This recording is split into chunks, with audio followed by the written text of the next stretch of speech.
Terima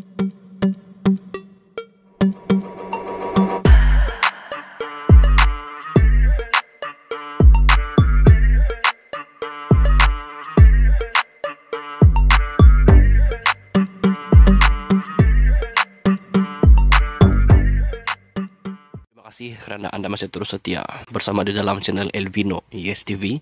Jangan lupa untuk tekan butang subscribe supaya Anda tidak ketinggalan dengan semua perkongsian berita yang saya akan kongsikan di dalam channel ini. Untuk berita hari ini dipetik daripada Sinar Harian. Laluan berduri menanti bersatu. Tiada jalan mudah dan singkat untuk Parti Pribumi Bersatu Malaysia Bersatu memaksa 6 ahli parlimennya yang berpaling tadah dan menyokong Perdana Menteri Datuk Seri Anwar Ibrahim supaya mengosongkan kerusi dimenangi mereka pada PRU ke-15 lalu. Peguam Hanif Khatri Abdullah menjelaskan, proses mahkamah dan prosedur undang-undang membabitkan tuntutan bersatu yang bermula dari Mahkamah Tinggi sehingga dimuktamad oleh Mahkamah Persekutuan mungkin mengambil masa antara 1 tahun hingga 3 tahun, bergantung kepada keadaan dan budi bicara hakim. Selain itu, beliau berkata, Bersatu juga perlu ingat sebelum ini mereka gagal dalam permohonan untuk memulakan semakan kehakiman di Mahkamah Tinggi bagi mencabar keputusan yang dipertua Dewan Rakyat Tan Sri Johari Abdul yang enggan mengosongkan 4 kerusi parlimen di Sabah. 4 kerusi itu melibatkan ahli parlimen Papar Datuk Armizan Muhammad Ali, ahli parlimen Batu Sabi Khairul Firdaus Akbar Han, ahli parlimen Ranau Datuk Jonathan Yassin dan ahli parlimen Sipitang Datuk Mat Bali Musa. Hal seperti ini kita tidak boleh memberikan anggaran tepat kerana kita tidak tahu bila Bersatu atau 6 ahli parlimen berkenaan akan memfailkan semakan kehakiman di mahkamah. Kita juga tidak tahu sama ada mereka akan memfailkan semakan kehakiman secara betul dan lengkap atau tidak lengkap. Jika permohonan tidak lengkap, proses memfailkan semakan akan mengambil masa lebih lama, katanya kepada Sinar Harian.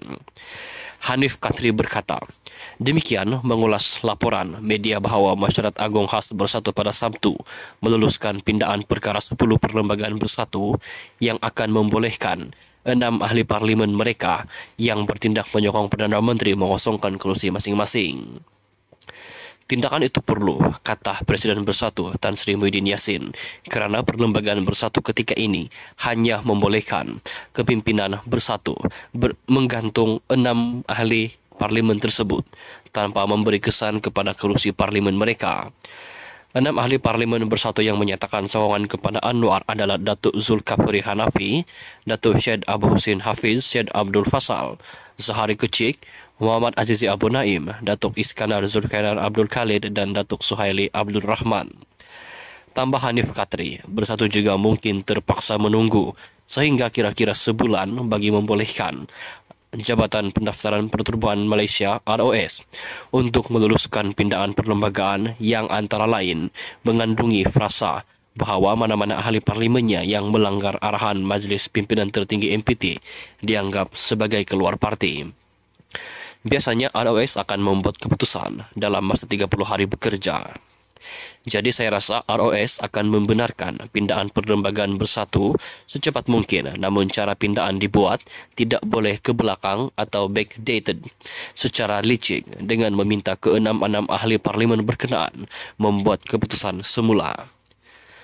Kenapa selepas lebih 3 atau 4 bulan mereka menyatakan sokongan kepada Perdana Menteri, kini Bersatu mengarahkan mereka supaya menyatakan semula pendirian selepas pindaan perlembagaan parti dibuat ulasnya. Berikutan itu, Hanif Khatri mempertikaikan kenapa Bersatu baru berbuat demikian, kerana banyak pihak sudah memberi cadangan supaya mereka memindah perlembagaan parti sebelum PRU ke-15 lagi. Sekian saja dulu perkongsian berita untuk hari ini. Jangan lupa untuk tekan butang subscribe. Bye-bye.